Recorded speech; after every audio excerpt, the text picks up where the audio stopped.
My name is Pastor Kory Williams. I am the father of 4 wonderful boys.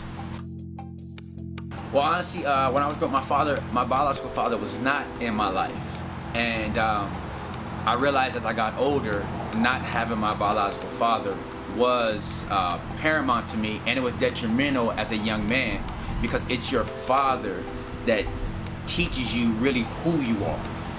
And I'm just grateful that my mother, she put me in the Boys and Girls Club, where I was able to have examples to show me what a man is and what a man does.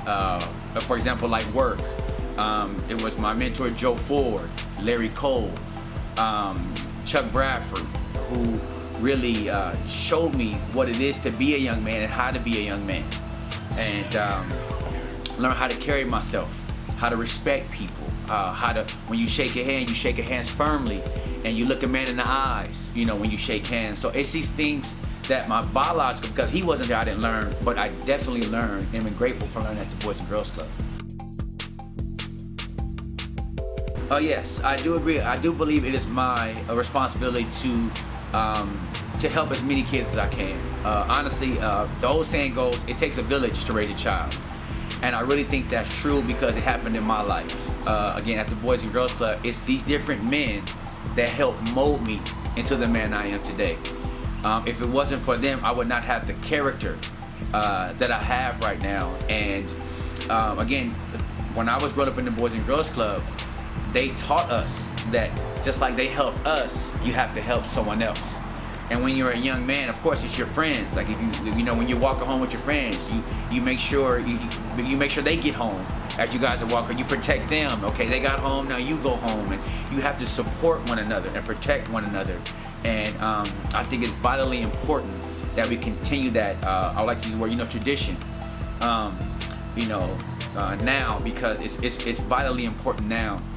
When you look at the statistics, that many young men don't have their fathers, and especially in our community in Pasadena, with a lot of the recent events that are happening, I think it's vitally important that we have fathers who can be there and people who can act as fathers to help mold our young man's character and knowing how to help them become who they really are, and not only become someone, but also be able to help someone in the community like someone helped them. When I had my first child, honestly, it was terrifying. One, it was a very new experience for me. And honestly, my first child is actually a special circumstance because he's not mine biologically. So I had another aspect I had to deal with I'm raising another man's child. Now it was a complete blessing.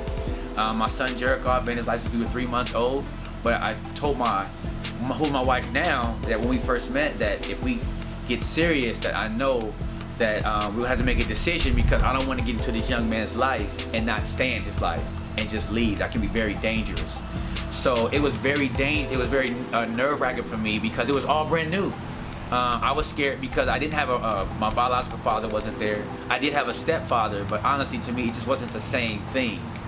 I really wanted my biological father to be there. I love my stepfather and how he took care of me, what he done for me. But at the same time, there's nothing like having your real father in your life. So when I had my first child, it was very scary. I had questions about how I'm gonna take care of this child, how I'm gonna raise this child. How could I raise a young man when I didn't have a father that did raise me? So it was a lot of fear that I had to overcome. And build the confidence over time in raising my first child. I have 4 sons. Jericho's 11, Caleb is 9 years old, Zachariah is 5, and Tobias is 3. And it's a beautiful thing. I really love having a big family and raising boys. I wish I had a girl, but that's okay. I love having my boys because they're all different. And what I realize is every child is different. And we have to make sure we are engaged. There's a difference between, to me, I've learned from raising a child and being engaged in a child's life. Raising a child, I look at it as financially. Make sure they have clothes on their back, food to eat. Make sure they're going to school and clean. That's raising a child. But being engaged is learning what makes them tick, what makes them happy, what makes them sad. What do they want to be when they're growing up? When they grow up, helping them to learn their potential and who they can be. How can they affect their community? You know, how can they be a leader and not a follower? So there's a lot of these different aspects that, you know, learning how my child are different and being engaged in their life and learning how different they really are, but yet honoring their individuality and showing it's okay to be different. All your brothers are different. That's okay, and it's okay to have your own individual personality. And I want to be the father to help cultivate that in all my children. I would say my advice would be, number one, is don't panic. A lot of times when we're in new situations, we have a tendency to panic, and I understand it. I've been there. I think that we have to, number one, also seek help. I think it's like more of a taboo in our community where it seems like a weakness to ask for help. And I think that's one of the cultural norms that we have to break, because no man is an island. And a lot of times, especially when a circumstance where, you know, new fathers, you know, we need people to help, because honestly, there's no manual on how to raise children. There's no book where we can say, okay, this is exactly what you do, A, B, C, and D. You learn as you go, and you need people that have been in those circumstances before to help you when you're dealing with different concerns with your child. Because you're not only dealing with your child, but you're dealing with your own personal circumstances also. Maybe looking for work. You may or may not be with the child's mother.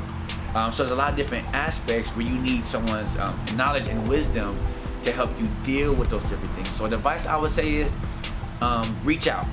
Reach out to find some people that you can trust. There are resources in the community, classes, because a lot of times there are different skill sets we need to learn about being a father. For example, me growing up, one thing that I had to learn was to be assertive. I'm not assertive by nature, and as a kid I wasn't like that. I was more of an introvert. But when I got my job, I had to learn how to be assertive, and someone had to teach me that skill. And a lot of times we need to reach out and find people that we can trust and look into resources so we can learn different skill sets so we can be the best father that we can to our child. Yes, I'm definitely available because one thing I'm blessed with is I not only went to the Boys and Girls Club, but I worked there, you know, for about 10 years almost. And I've learned a lot of knowledge dealing with different kids, different types of children, talking to parents. I've learned a lot of different techniques and wisdom from different parents because of all the different children that I work with. So I'm more definitely I'm very available to help any young man, any young father I can, to help them navigate and help with their children. Yes, I am.